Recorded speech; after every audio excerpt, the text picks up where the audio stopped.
할렐루야. 오늘은 내가 나를 사랑하느냐 하는 제목으로 함께 생각해 보고자 합니다.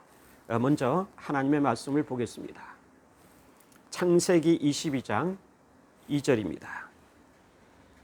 여호와께서 이르시되 내 아들 내 사랑하는 독자 이삭을 데리고 모리아 땅으로 가서 내가 네게 일러준 한 산 거기서 그를 번제로 드리라.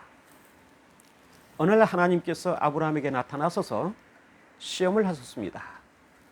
내 아들 이삭을 나에게 바치라고 하는 것입니다.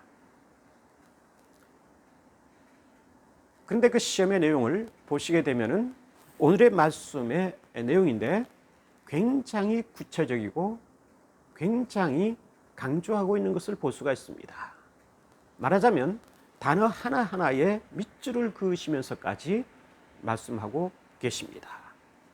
내 아들, 내 사랑하는 독자 이삭을 드리라고 합니다. 다시 말하자면 너의 아들을 드리라. 내가 사랑하는 아들을 드리라.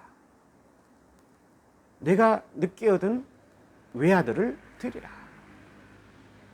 이삭이라는 이름을 가진 그 아들을 드리라. 이렇게 말씀하고 계시는 것입니다. 꼼짝도 할 수 없을 정도로 만들어 버리고 있습니다. 다른 재물을 드려서는 안 된다는 거죠. 반드시 그 아들을 나에게 드리라고 하나님께서 말씀하십니다. 우리가 잘 알다시피 하나님께서는 사랑의 하나님이십니다. 우리를 사랑하시는 분이십니다. 그런데 이 사랑이라고 하는 것은 늘 따뜻함으로만 다가오지 않습니다.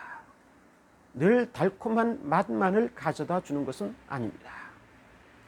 오늘 아브라함에게 나타나신 하나님의 모습에서 볼 수 있듯이 때로는 이 사랑이라고 하는 것은 냉혹한 요구를 하시는 경우가 있습니다.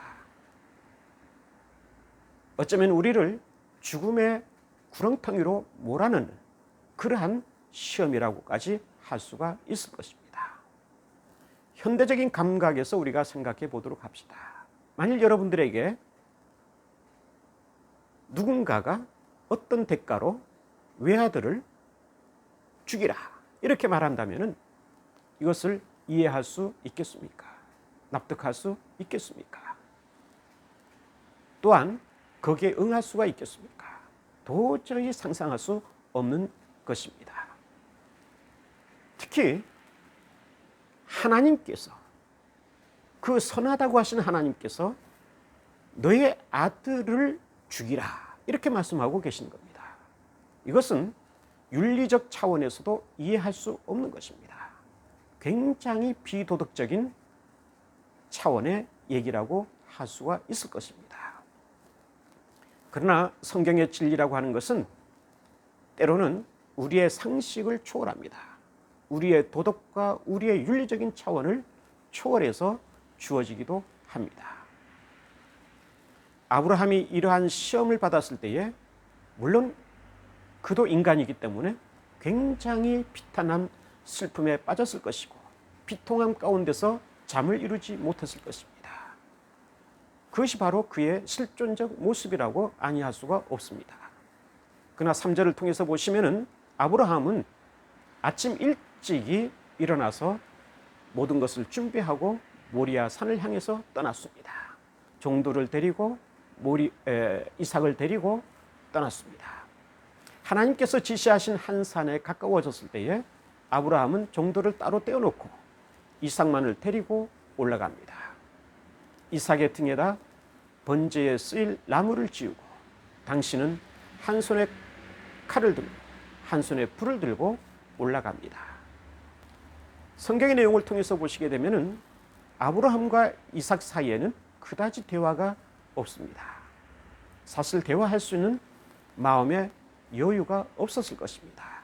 너무나도 슬픔에 잠긴 아브라함으로서는 더욱이 대화할 기력이 없었을 것입니다. 영문을 모르는 이삭만이 아브라함을 향해서 묻습니다.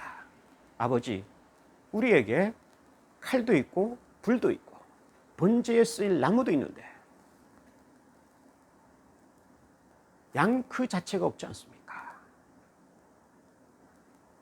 이때 아브라함은 선뜻 아무런 대답을 하지 못했을 것입니다. 왜냐하면 그의 아들을 향해서 네가 바로 번제에 쓰일 양이란다, 제물이란다, 이렇게 얘기한다고 하는 것은 도저히 상상할 수 없는 것이기 때문에 그렇습니다. 그래서 그는 하나님께서 준비해 주시겠지, 이렇게 얼버무리는 것 같은 대답을 하고서는 그냥 묵묵히 올라갑니다. 하나님께서 지시한 그 산의 정상에 이르렀을 때에 아브라함은 하나님의 시험에 응하기 위해서 여러 가지 행동들을 보이게 됩니다. 그 내용이 9절과 10절에 드라마틱하게 기록이 되어 있습니다. 여기서도 우리는 그 내용에 하나하나의 밑줄을 그어볼 수가 있을 것입니다. 아브라함은 제단을 쌓았습니다. 그리고 그 위에다가 나무들을 버려놓습니다. 그리고 이삭을 결박합니다. 그리고 그 이삭을 나무 위에다가 올려놓습니다. 그리고 이 아브라함은 손을 펴서 칼을 잡습니다. 그리고 그 칼을 가지고 이삭을 내리칩니다. 막 내리치는 그 순간에 하나님의 사자가 나타났던 것입니다. 자, 우리는 이러한 아브라함의 하나하나의 행동을 통해서 굉장히 구체적인 그림을 그려볼 수가 있을 것입니다. 이 하나하나의 행동을 하는 가운데서 아브라함의 심정은 어땠을까요? 그 순간순간은 마치 지옥과 같은 경험을 했다고도 할 수 있을 것입니다.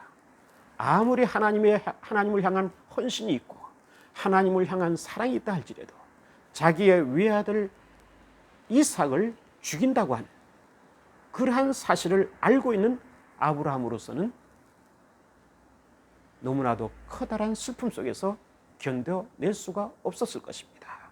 그러나 그는 아무런 말도 하지 않고 묵묵히 그 모든 것들을 수행하고 있습니다. 하나님의 사자는 아브라함에게 말합니다. 아브라함아, 아브라함아, 내 아들 이삭에게 손을 대지 말아라. 내가 내 아들 이삭을 나에게 바치는 것으로 보아서 비로소 네가 나를 경외하고 있는 줄을 알고 있다. 다시 말하면 네가 나를 사랑하고 있음을 알고 있다. 이렇게 말씀을 하셨던 것입니다. 이 아브라함과 이삭의 내용은 우리의 윤리나 도덕적인 차원을 초월한 이야기입니다. 그것과는 상관이 없는 이야기라고도 할 수가 있습니다. 이것은 신약의 사건을 우리에게 보여주기 위한 하나의 예표적인 사건이라고 할 수가 있습니다. 이것을 통하여서 하나님께서 우리에게 보여주시고자 하시는 진리의 내용을 보여주고 계시는 것입니다. 우리가 신약을 통해서 보시게 되면 예수 그리스도는 골고다 언덕에서 십자가에 달려 죽으셨습니다. 그 사건의 내용을 오늘 이 내용과 결부시켜서 생각해 본다면 쉽게 이해가 될 수 있을 것입니다. 아브라함과 이삭이 모리아 산을 향하여서 올라간 것처럼 하나님과 예수 그리스도는 골고다 산상을 향하여서 올라갔습니다. 이삭에게 번제에 쓰일 나무를 지은 것처럼 하나님께서는 예수 그리스도에게 십자가의 나무를 짊어지었습니다. 아브라함이 한 손에 칼과 불을 든 것처럼 하나님께서는 한 손에 망치와 못을 들으셨습니다.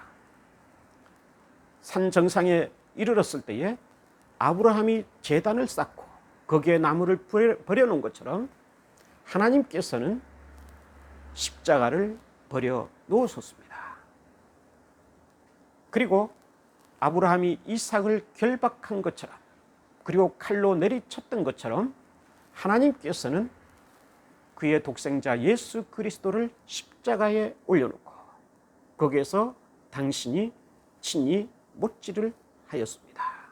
예수 그리스도를 죽였습니다.